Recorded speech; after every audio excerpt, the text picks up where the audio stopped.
Você sabe como trabalhar o desenvolvimento socioemocional na sua sala de aula?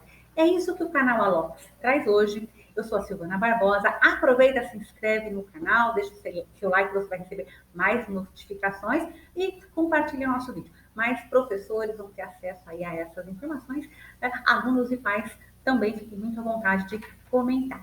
Então vamos lá. A primeira coisa que é necessário é entender o que são as habilidades e as competências da disciplina. E para isso acontecer, eu preciso entender de inteligência emocional. Então, o professor ele vai precisar debruçar um pouco nessa inteligência emocional, conhecer o que é, conhecer as teorias. Creio que essas teorias, no primeiro momento, não se deve passar para o aluno. Eu creio que as teorias mais profundas, elas deveriam ser passadas no final, né, do ano, do período, do curso, da temática, porque ficaria mais fácil do aluno entender. Senão fica uma coisa muito teórica. Mas o professor precisa, sim, debruçar na teoria e entender todas essas inteligências. Além de entender, ele precisa, tem na internet vários testes, várias formas de saber quais são as inteligências emocionais mais fortes deste professor. A partir do que ele tem mais forte, ele vai trabalhar o que ele tem menos forte para poder fazer um equilíbrio. E isso é possível. Existem várias formas de equilibrar essa inteligência emocional, que, aliás, se você conseguir equilibrar, você vai ter aí uma sociedade muito mais interessante. Então, penso que antes do professor desenvolver qualquer coisa com a classe, ele tem que parar e entender todo esse processo, né? Quando vai se trabalhar com os alunos, nós temos que pensar em três vertentes: a individual, a sociedade e a escola. Em cada situação que nós vamos fazer, nós podemos trabalhar nas três ou individualmente cada uma. Penso que o melhor é trabalhar a escola, fecha, trabalhar a sociedade, fecha, trabalhar o individual, fecha, e não trabalhar simultâneo, para que o aluno tenha muito claro o que é dele, o que é da escola, o que é da sociedade. Penso que isso é muito importante. Outra coisa que eu acho que é importante é que tem que ter muita prática. Como eu falei, deixar a teoria para o final. Trabalhar a prática para que ele aprenda a fazer as coisas. E a partir do que ele aprendeu, ele vai entender a teoria depois. Se nós fizermos o contrário, creio que ele não vai entender essa teoria, porque ele não vai ter vivenciado, né? Então, primeiro a prática, depois a teoria. E se precisar da teoria, que seja alguma coisa rápida, para que ele tenha uma noção geral do que ele está fazendo. Outra coisa importante é aproveitar a realidade do aluno, a realidade da escola, a realidade da família, a realidade da sociedade, para preparar atividades práticas.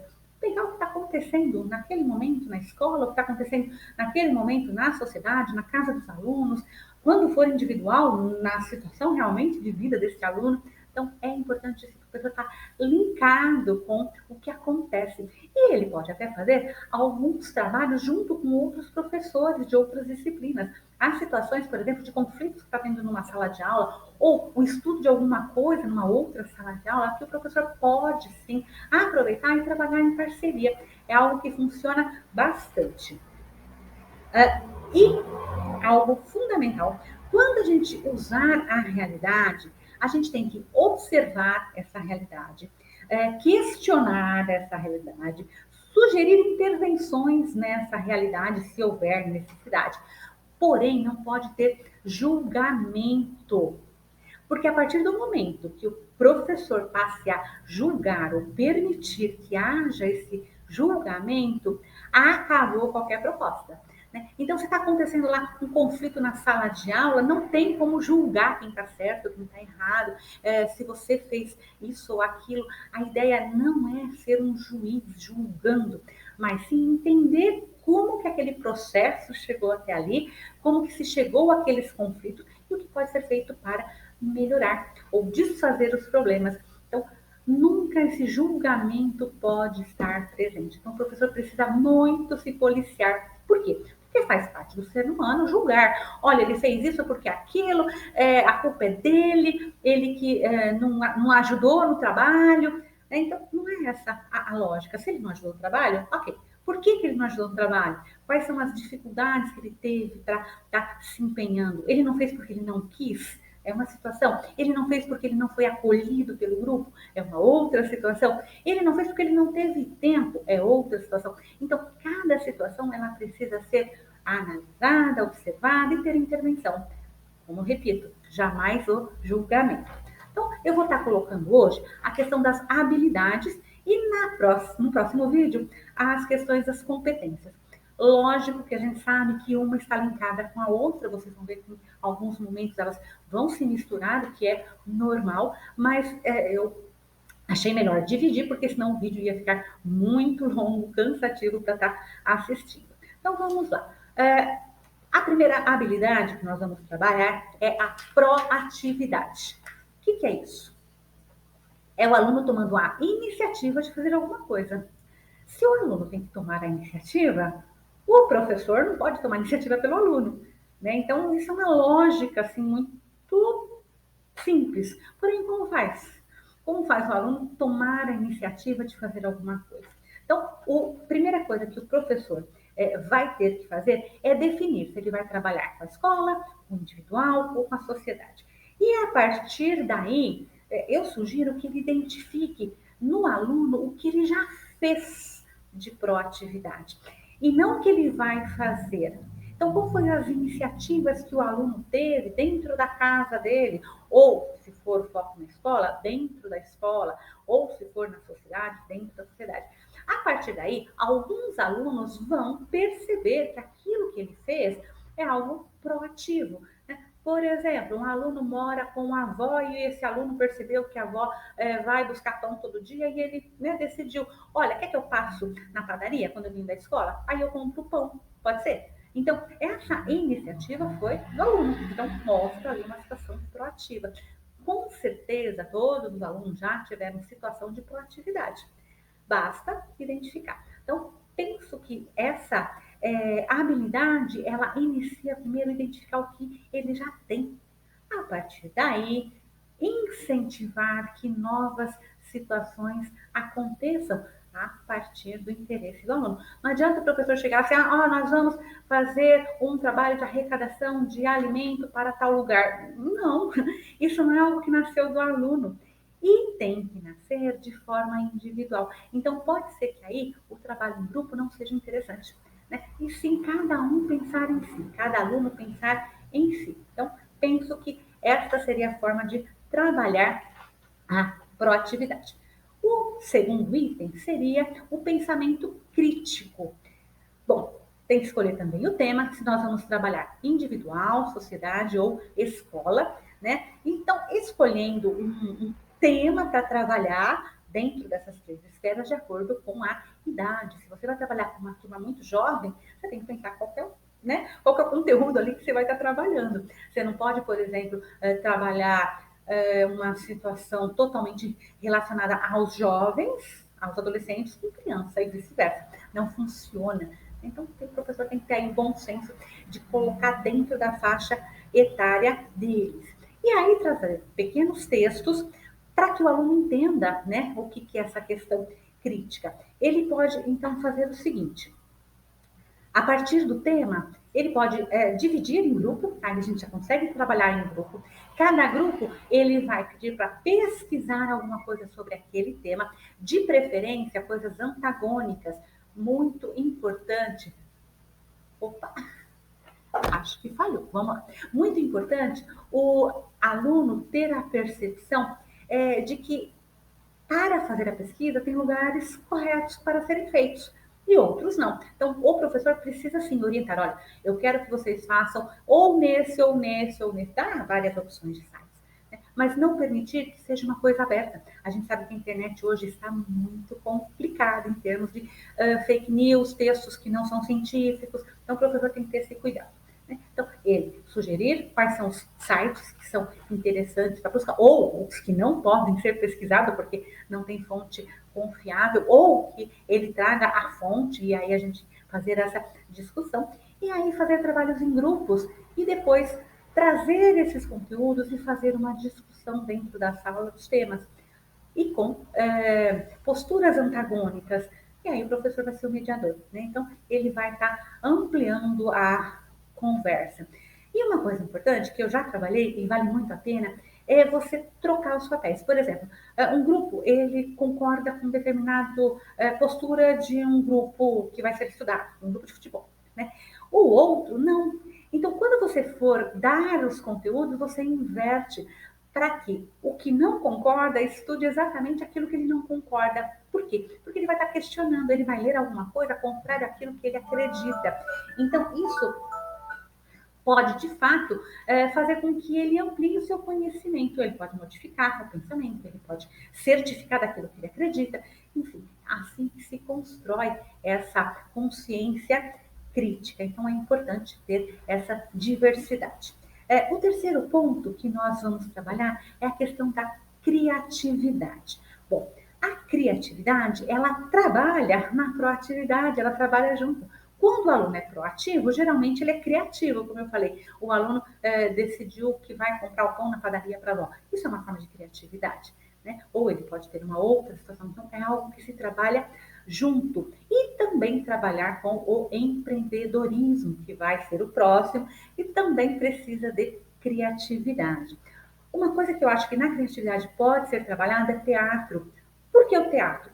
Porque o teatro ele vai trabalhar um tema, né? Ele vai trabalhar o pensamento crítico, que a gente já viu, já conversou, e vai trabalhar também comunicação e cooperação. Então, o aluno ele vai poder se expressar de forma criativa a partir do que ele pensa da sociedade, da escola, individualmente. Então, penso que é algo bem interessante trabalhar aí a parte teatral, né? Também pode trabalhar de outras formas de expressão, mas eu gosto bastante da parte do teatro.